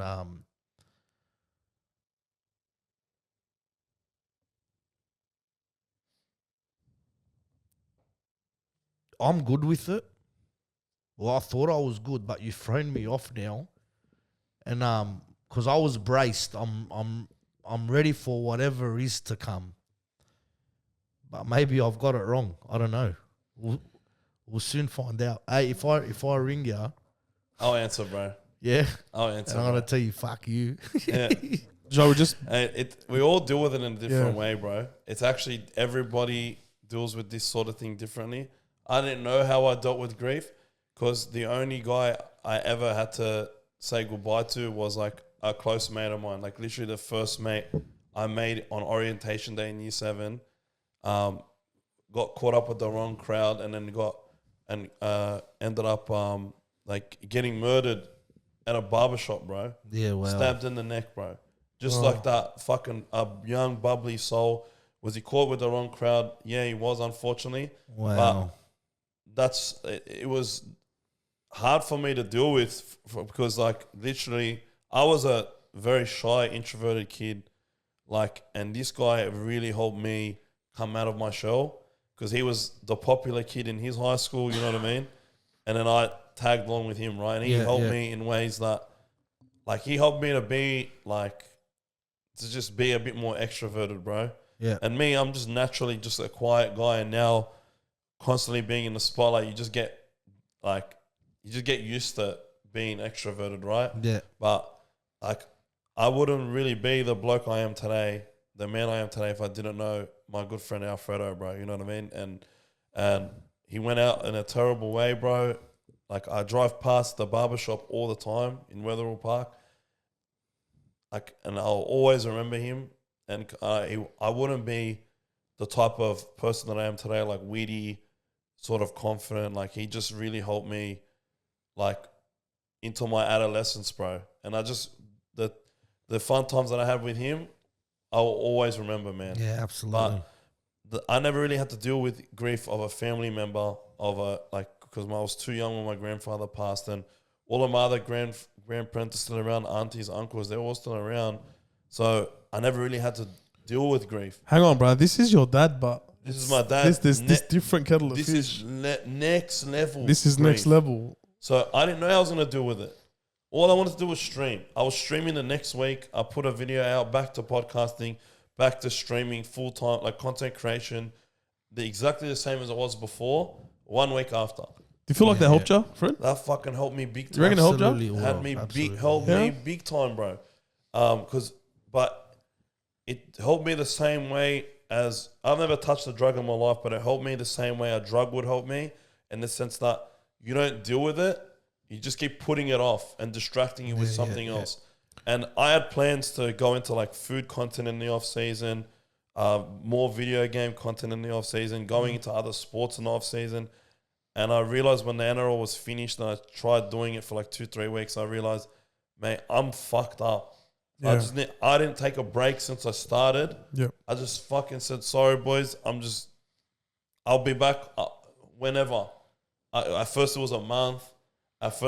Then it became 2 months. Then it became till the start of preseason. I didn't make any content. Yeah. I wanted to see my mates. I wanted to see my family. Because the one thing that the one thing that sucks about content creation and working full time and then doing content creation on all the other hours that you have is you have to sacrifice something. And during the NRL season, I sacrificed time with my family and I sacrificed time with my best mates. And they understand. Some of them understand, especially my mates. The family sort of doesn't know, especially when I first started, didn't know what was going on. Where's Fred? You know what I mean? Yeah, yeah. But then now the whole family sort of knows that I'm in the spotlight. So they just assume I'm busy with that. But yeah, you got to sacrifice to get to juggle 2 very time consuming gigs, work, like an actual job, and then all this content creation stuff, you've got to sacrifice, right? That's a great message. And I sacrificed time with my family, and time with my friends. But when I wanted to deal with the feelings that I had, and there was no more NRL to hide behind and to mask the pain, I had to deal with it. But I didn't want to deal with it by myself. I wanted to deal with it sometimes by myself. I had a lot of late night drives, bro. Did you? I'm just going down Camden Valley Way, until it gets to the point where it gets so dark that I'm like, cuz where the fuck am I? It's 3 o'clock in the morning. Wow. I'm in farmland. There's no lights. I'm just gonna chuck That's not a road you want to drive at night, bro. Bro, I was like, nah. That's as soon as you get past Camden, I'm like, oh fuck, bro, where am I? This is dark. Oakdale Like and it's all just that, bro. pitch black dark. Yeah. I'm like, all right, to turn around, bro. Time But to I just head back. chuck the tunes on, and just I will deal with the feeling that way. And Yeah. one night it will be the feeling of where I miss my dad, and the next night I'll be like, fuck, I'm lonely, and now I have to go search for a woman to enter the next chapter of my life with, which is going to be hard. You know what I mean? Yeah. But there's one thing that always plays in my head. It's like, it's not an official thing out of the Bible or anything, but it's something that I heard in a sermon, that one of the biggest sins you can do is worrying, because worrying means that you don't trust the plan that God has for you. Yeah, that's That's true. right. So that just, whenever I'm stressing or worried about something, I just take a step back and just care about it less. And whether it's work, like I have a big job due Friday, and I would naturally just be stressing about it, but I'll just take a step back, and it's God's plan. If I screw it up, hypothetically speaking, if I screw it up, it's because it was meant to be. And there'll be lessons. How am I going to learn from it? It's all written, bro. Yeah. It's all written. Our lives are written. If you go with the mindset that you're going to learn from every mistake and every fuck up that you make, it's only going to make you a better person. But man, I had a lot of tough nights, so I wanted to have that alone time where I didn't have to worry about content creation, didn't have to worry about anything besides me, myself, my feelings, and then I'd have those days where I will go see the boys and where I go and see my family, you know what I mean? And I came out of it way better, and I don't regret the 3-4 month break that I took whatsoever. And it just meant that the plans that I had just got moved to next off season, because I just really, from a content creation standpoint, I do predominantly NRL content. That's 7 months of the year. Then finals, which is cut by 50% because there's 50% less games. Yeah. And then I have nothing to make really. So I just wanted to plan to do more gaming streams and get into new industries, because I don't really want to be. I love the NRL and I always make NRL content, but I don't want to just be in NRL. I want to be. Don't limit yourself. So that gets me to my next one, and we're gonna end it on this one. Was, where does Fred see himself? Yeah. You know, in 5 years' time, what's your ultimate goal? Yeah. I absolutely love my job and where I work. Yeah. Right. But I also put in a lot of time into social media, and I plan for at least the next 3-4 years to do both at the same time. That's the plan. Doesn't mean I have to stick to it. Yeah. But it's a definite dream of mine to be able to do this content creation stuff full time. I'd love to be able to dedicate 40 hours a week, 40, 50 hours a week, that compared to 20, you know what I mean? And if I could turn content creation into a way of living, and as the only thing that I do in my life from a work standpoint, I'd be stoked and I'd be living the dream. And but I don't want to rush into it. I just want it to happen naturally, the right way. I don't really want to be the type to sell out particularly either, and endorse things that I don't want to endorse just because I want a payday. You know what I mean? I'm more than happy to just be patient and let things come to me that are the right opportunities. And at the same time, I really do want to branch out of I don't want to just do NRL stuff anymore. I want to do exactly the same amount of NRL stuff as I always do, but I also want to populate the 4 months of the year that there's no NRL on, and then fill in the gaps with content. I've always wanted to do food reviews. Food is just something that I really love. Yeah. I have my own style and way that I want to do it. Well, you boys, when it comes out in the off season, you guys will understand my sort of style and approach to it all. Nice and simple, but with my spin on it. and I obviously want to get back into doing the gaming stuff, and I've already started doing some video game stuff here and there, and as soon as we're out of this, like as soon as we're sort of out of this origin period, I'll sort of ramp it up a bit more, just going back to my roots, and I just want to stream more, sort of take my finger out of my ass a little bit, and just do a couple hours more a week, new types of content. And down the track, one dream of mine has always been to, and this is a bit left field, and a lot of people wouldn't expect me to go down this route, right? But I'm a mad car guy. I have been my whole life. From when I was a kid watching Fast and Furious and playing Need for Speed, I always loved the car culture, and Australia had a really, really rich car culture that the government has just completely killed. And I sort of want to be part of the type of group that is trying to revive it. You know what I mean? So I've always dreamed of getting like a Lancer Evolution or a Skyline or a Super or something, and then making content with that as well. Because, man, I want to drive an Evo so bad, to the point where I'll watch other people drive their Lancer Evos. You know what I mean? Well. I just want to do car content as well, man. Yeah, They're cool, and like it's definitely something 4 or 5 years down the track that I want to get into, but I'm trying to prepare it. You know what I mean? To the point where, well, the day that I finally do get my car, and I just want one dumb purchase in my life, bro, and that will be it. That will be it. But man, I could turn that dumb purchase into a smart purchase, just like some video games which are seen as a waste of time, even though they're not. Not productive. Not productive, but then the same people will go and watch Netflix for 3 hours a night, where you're literally like a fucking potota fucking sitting there watching the television. That's true. Whereas me, bro, I'm using my brain that whole 3 hours that I'm playing every night. 100%. But I turned something that a lot of people view as not productive, and I turned it into something that is productive, right? A business, essentially. Yeah, exactly, man. Going back to what I said earlier, it can either be watching the product or you make a business out of the product. Yep. But then again, when you make a business out of it, watching is only going to give you new ideas. It's similar to reading a book and becoming a writer, right? Like, I watch a ton of people's content. I'm on my phone a lot. I'm on YouTube a lot. I'm always enjoying content, but there's also that content creator part of me that it's like, how can you do something like this? Yeah. You know what I mean? How can you make it better? How can you make it funny? And What can all you I add to really it? wanted to do was have fun, but then I realized me having fun is making so many rugby league fans have more fun watching the game. And I get messages all the time of people saying that they were over rugby league because of the referees or their team sucked, and I brought them back in.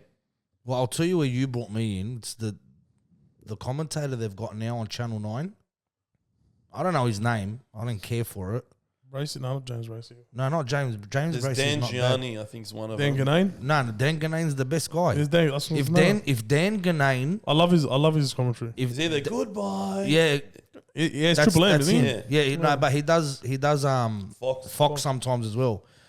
Dan Ganane, Andrew Voss are my two. Same as me, bro. Right. I love Vossi. Vossi is my Yeah, number yeah, one. yeah. So I have Vossi ahead of Rams. so Oh, well, that's ooh, big, massive. bro. But I just enjoy That's because big, of bro. how witty he is. He's Yeah. very witty. It's like he will just go off script. Yeah. Or like just think outside of the box. I love that style of And it commentary. always makes Yeah, it always makes somehow sense. always makes sense. Yeah, he's one of the guys Yeah. that I just really like. He will just come up with a one-liner I'll tell you one. out of when the blue. Jared Mullen, when he scored on debut against Newcastle. Remember Jared Mullen? Yeah. He scored, I think they were playing at Central Coast or they were playing at Newcastle. He scores the winner on the field goal or he scored a try. Fossey goes, oh, look at the schoolboy. He's sitting at the back of the bus because we're still in high school. The schoolboy's sitting at the back of the bus tomorrow. And all, he started saying, and I'm like, bro, this guy's a go. We're talking 15, 20 years ago. Yeah. He's cream. He's cream. He's definitely. good, man. Yeah, But I love Vossi, But man. the Channel 9 guy now, the main guy, the one he done Origin, mate, he puts me to bed. He puts me to bed. It's I think a lot of comment because it's not. I don't even think it's their fault, right? He puts you to bed because he's got a set of rules that he has to follow, and I don't. yeah, no, but hang on, no, it's sorry. If you either But you have it or you Rabs, don't. Rabs, the voice, Warren. Yeah, bro. You've either got the voice or you don't. Sorry, man. He doesn't have the voice. I don't care what rules or what scripts he's got to stick to. Yeah. Sorry, man. Who in Channel 9 made the decision and said, this guy can call a game of footy? You know, it was like Ray Hadley, that flop, right? Let me tell you something, Ray Hadley, bro. But my mate's got a saying. Yeah. If cardboard had a voice, it would be Ray Hadley. Yeah. but that's him. He fucking does my head in, bro.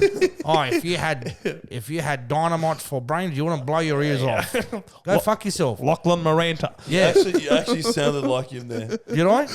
Cardboard.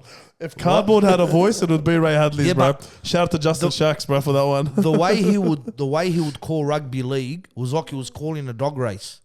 He started doing that. He started off. That's the what- He that's started how off he's with doing the it. dogs, okay, but He's sorry, an auctioneer, bro. that doesn't transfer to rugby He's league. an auctioneer, bloke. How's That's his the style? way I see him. Meninga the Mullins gives it Yeah. on, and then ain't drinking, stop 10 minutes short. Yeah, And then he'll just stop. Plays the ball I back. can't deal with that. Plays the ball back. Now, drinking, Yeah, very auctioneer style. try. Dude, I came to the realization, like, this was years after I'd started, but there's a show on Apple TV called Ted Lasso. Yeah, My dad hated football. He doesn't like soccer whatsoever. yeah. But this was one of his favorite shows ever. So it's like an American NFL coach goes to the UK to coach a soccer team. Oh, wow. And the wife essentially won the football team in the divorce. Like the husband owned it, but then he lost the football team when they split up. Wow. And she wanted to make the team as bad as possible just to go back at him, right? Oh, wow. So then they get this guy to coach it, an American guy that doesn't know anything about soccer. Did they win the comp? They end up nah, like he doesn't win the comp, but like long story short, they end up good. But there's a player that's like a club legend. He's basically based off Roy Keane, right? His name's Roy Keane. yeah. And he gets a gig on TV, right, as a pundit, and everybody's like, "What the fuck's this cunt doing on here? He can't say a word. He can't say a sentence without swearing." Yeah. So it's just everybody can't wait to see what he's gonna say, and they're waiting for a tame answer. And he goes, "Mate, Chelsea lost because they're fucking shit." And he just starts going off on national TV, just losing his marbles at the fact of why the team he used to play for lost, essentially, and he was passionate about it. Yeah. Was swearing and was saying all this shit, and everybody fucking loved it. But that's Because he was real. Yeah. And on TV, because of internal biases and just people that they know, and because of its script and it being on national TV, they can't truly say what they want to say. But me being an independent creator that isn't bound by any rules, and I could technically say whatever the hell I want, bro. And a lot of the time, And that's what's gaining. That's what's gaining the when followers. the dogs are losing and I'm losing my fucking mind because I can't handle Drew Hutchison, I don't have to put a muzzle on it. I can gin at Drew Hutchison and say, "Why the fuck are you running the ball, cunt? You're not Andrew Johns. You're Drew Hutchison. Yeah. Pass the ball." You know what I mean? And that that was my line when he fucking He would have created a lot of content for you. Yeah, but I feel bad because I don't have a problem with Drew Hutchison as a person or even as a player. The guy works harder in training than anyone, bro. But he'd be great in a Dragons uniform again, mate. So you can just give us Fanu Latu and Yeah, nah, bro, please. and then you can just take Take him, bro. Dragons Take him, legend. brother. But Take him. I don't have anything against Drew, but I'm just ginning at the moment. When I watch the football, that's the football fan in me, not me as a person. You know what I mean? Yeah, 100%. But I'm ginning. But I can say whatever the fuck I want to say. I'm never going to say anything bad to the point where it's like racist or anything because I don't really have those feelings, right? Yeah. But a lot of people, live streaming doesn't suit them because they don't have a filter. Even when they can have a filter, but then when they're pissed off, the filter goes away. Yeah. Whereas me, I just have a solid filter. I know exactly what I can and can't say. Like it's like, you know what I mean? And when I lose my mind, You have it's that just balance. funny. You have It's that just balance, funny, bro. and it works. And a lot of people like it. And guess what? A lot of the football fans felt the same way towards Drew at that moment, and they confide in me. Yeah. They relate to me because they felt the same way. And the same thing happens when something good happens. We made that comeback against the Roosters, and Matt Burton scores the winning try after Nwanganita Wase's bloody magic trick to score in the Mark corner. your mark, bro. Mate, I went ballistic. I had no voice, and I'm yelling my Pookie Bear because that's what I call Matt Burton just for the lols. Sometimes you just want to be like, for some reason in our culture, like acting a tiny little bit suspect. It's funny. You know what I mean?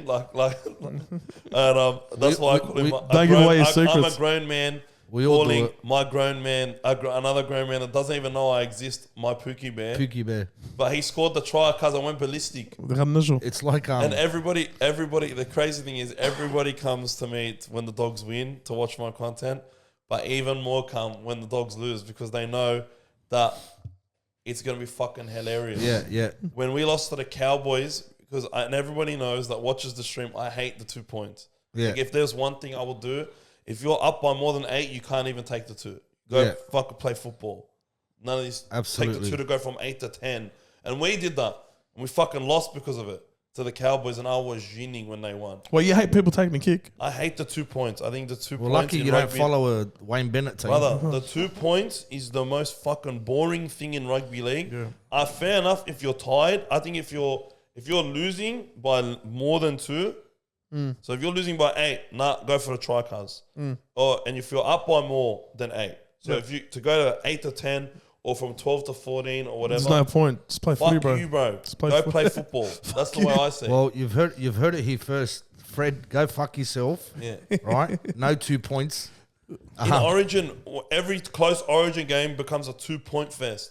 The first 3 scores in Game 3 last year were 2-pointers, 2 bro. points. Penalty kicks. Yeah. Like 80, I just want to watch these guys play football, and Well, unfortunately, part of the rules is the 2 points. unfortunate. But if I And, was running it, that'd be one of the first things I do because I just want to incentivize playing attacking football. I'll call Andrew Abdown now, bro. Voila. Absolutely. And if I ever meet him, that's the first thing I'm The asking. first thing, get rid of the 2 points.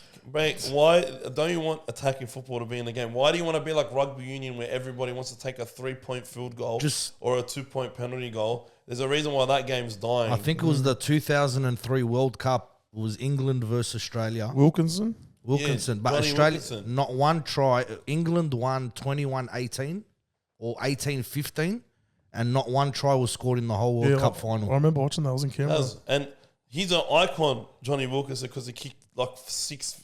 I knew who Johnny Wilkinson was because my dad used to tell me stories about Johnny Wilkinson. You know what I mean? Yeah, but well. that's not entertaining to watch, in my opinion. No, it wasn't. But at the end of the day, it won England a World Cup. 100%. So this is rugby if league. you ask them, they wouldn't agree. Yeah. I'm definitely with you. I hate the 2 points. Yeah, but when we took the 2 points to go from 8 to 10, That doesn't make sense. everybody flocked. And you know what? They knew all that right. I was going to be mad about it. And then we ended up losing. You know what kills me, Fred? Yeah. Is when a team is down by 8. And they take the 2. No, down by. Let me give you the scenario. Yeah. They're down by 8 with say 2 minutes to go, right? And they get the penalty. I would go for the 2, right? Because especially if you try it in front of the sticks, you take the 2. You've now gone from 2 scoring plays to 1 scoring play. And you have now 1 minute and 45 seconds to score that 1 scoring play. Just take an extra time. You know what I mean? Yeah. Yeah, But I get you. If you're down by 8 and they always go for the try, and in my brain, as a student of the game, in my brain I'm going, dude, why are you trying to score? Instead of, like, you're trying to score to get up to still be down by 2, which means you're going to have to score another try anyway. Because it's very, very rare, unless you kick a 2-point field goal. 2-point field goal made that obsolete, bro. No, not really, because unless you're going to, bro, smack. Let me tell you something, bro. And this is what people need to understand. It's rugby league fans. Smacking a 2-point field goal, bro, ain't easy. Of course. It ain't. So don't. Unless this is what it's kills Trill me. Oh, go for a 2-point. Sorry, man. Unless you're Latrell Mitchell or Nathan Cleary, right? It ain't easy, man. No way. But I also You got a better chance scoring an 80-meter try on the last tackle and the siren's gone than kicking a 2-point field goal. I disagree there. Nah, mate. Because because a Have lot you of tried the time kicking when a they field get a goal? penalty goal, it's from wide. You know what I mean? It's hard to kick a 30, 40 meter 2-point kick from out wide. Then, like, when you're kicking a 2-point field goal, You know what I mean? Like, they don't actually know what you're going to do. That you might still go for the try. You might kick a field goal from right in front, and it's a lot easier to hit one from dead center. Nah, bro. From Sorry. 40 out than out wide. Fred, You know what I mean? there's- It's tough, but we see a lot more 2-point field goals in crunch time than 80-meter tries in crunch There's time. so many variances that go with it. Oh, big time. And go watch the Latrell Mitchell one, because there's a great angle from behind of him like Calling it. hitting it, right? The way the ball drops, there's so many factors. It's not just, kick it. It's so easy to say kick it, right? But how do you kick a field goal, right? You got to, from your hands, drop the ball. The ball's got to hit the ground. Your foot, your transfer from foot to ball as it's bounced off the ground must be immaculate. You can't fuck that you up. can't, if you're a millimeter too fast, a millimeter too slow, a millimeter to the right, a millimeter to the left, it shanks. If you haven't followed, big time. through straight, if you follow It's- through a bit to the left, Man, That's why these boys practice Under so much. pressure. They Yeah, got it down, under bro. pressure, bro. yeah, nah, but all right, let me tell you something. Latrell Mitchell, get him to do one this week. I guarantee you he won't hit it as sweetly as what he did that Broncos time. against the It's not Broncos? guaranteed. No. All right, so let me ask you something. But he's hit so many of those sweetney but. Yeah, but Nathan Cleary as well. How many he's hit? He's hit about 3-4 of them, 5 of them, 6 of them. Yeah. Yeah, he hit a clutch one against Parra once, 40 yeah, meters out. 40 meters Yeah, out. right. Why isn't it done weekly? If it's so easy, The situation it's not always a close game. what do you mean? It's not about close game, but they're in the grind, yeah. So But you why? were talking So about, why you know, isn't it? It's a lot, but we see more 2-point field goals in crunch time in the last 2 minutes than we see 80-meter tries. But Nah, that I'm- 80-meter I'm- try is I'm really, really difficult to do from your own end. That's why it's a lot Yes, sir, easier but- to score close. But that's my point. How many last second tries do you see? They're rare. It's rare. Yeah, it's very rare. It's rare. I'm not saying it happens. No, but it's more. But you said you're more likely to score an 80-meter try on the buzzer. No, than I'm kick saying as a 2-point field goal. footballer, Yeah. it's when I say easier, you got more chance because the first thing I'm taught, if you're behind, right, and don't kick the ball. If it's the last play of the game, the best chance you have of scoring a try is your ball in hand. Yeah, enough. razzle dazzle, flicking it, passing it, whatever. My point is the 2-point field goal, and I'm gonna go back to it. The two people need to stop thinking it's that easy. It is not. You know what? A 2-point field goal actually should be worth more, in essence, because of how hard it is. It's hard. I agree, You bro. got to talk game. Like, bro, give me the ball now in my prime, right, at Punch Bowl Park. I'll smack 10 of them, yeah, 100%. 40-meter field goals, no problems. But in an NRL game, high intensity, Pressure. markers, the line speed of the Speed, defense, yeah, fuck. just the icing of the moment. Like, it's 12-all or you're down by 2 and you got to make this kick. This either sends us into extra time or this will win us the game or lose us the game. All those factors affect how the ball drops, affect how the foot hits the ball. There's so much that goes to it. But anyway, we can Go on for we days can go about on this, for Joe. days. 100%. We can go on for days. Fred, this is by far the longest episode we have ever done. Well, I we- can yap, mate. We're getting to 2 hours. you ever thought of becoming a real estate agent? No, Well, you not a can- fuckwit. You can have a chat. Sorry, to Phil. Phil. You can have a chat to Phil. Anyway, guys, we do want to thank Fred for coming on. We absolutely appreciate you, my bro. Something I love that you said, and I want people to, I want to end it with this.